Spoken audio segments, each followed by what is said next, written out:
Hi friends, welcome to Jhansi home vlogs. అందరికీ సంక్రాంతి శుభాకాంక్షలు. మా ఇంట్లో సంక్రాంతి ఎలా జరుపుకున్నామో ఆ వ్లాగ్ మీతో షేర్ చేసుకుంటున్నాము.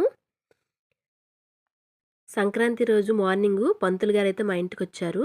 పంతులు గారికి మా హస్బెండు కాలు కడిగేసి ఇంట్లోకి ఆహ్వానించారు.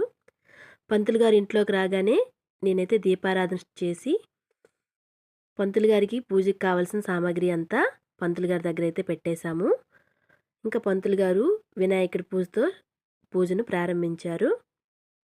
పంతులు గారు మా మామయ్య గారితో పూజ అంతటిని చేయిస్తున్నారు. సంక్రాంతి రోజు పెద్దలకు మేము బట్టలు చూపిస్తామండి. కొత్తగా తీసిన బట్టలన్నింటికి పంతులు గారైతే పసుపు బొట్లు పెడుతున్నారు. ఒక్కొక్క పెద్దల పేర్లు చెప్తూ ఒక్కొక్క బట్టలని చూపిస్తున్నారు.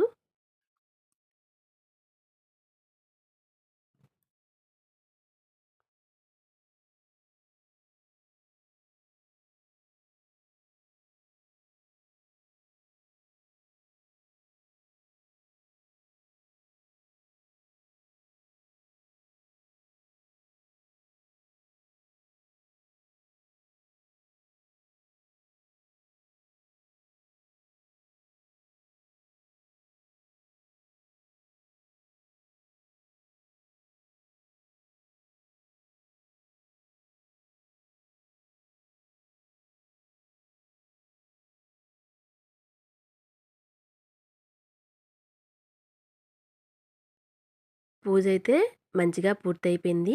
పూజ అయిపోయాక హారతినిచ్చేసాము. హారతినిచ్చాక ఇంట్లో వాళ్ళందరం కూడా హారతిని కళ్ళకద్దుకొని తీసుకున్నాము.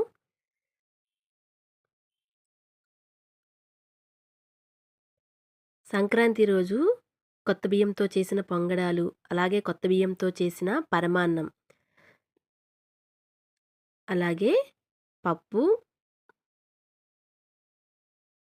కొత్త బియ్యంతో అన్నం వండుకుంటాము. అలాగే కొత్త చింతకాయలతో చేసిన రసం అండి. అలాగే కలగూర. వీటన్నింటినీ సంక్రాంతి రోజు మేము ఇలా అరిటాకుల్లో 9 ఆకుల్లో ఇలా వేస్తామండి. వాటిని మడపాలు అంటారు. ఈ 9 మడపాలను దేవుడి దగ్గర ఉంచుతాము. తరువాత ఇంటికి ముగ్గురు ముత్తైదువులను పిలిచి ఇలా పసుపులు పోస్తాము. అంటే పేరంటాలకి పసుపు రాసి వాయనమిస్తాము.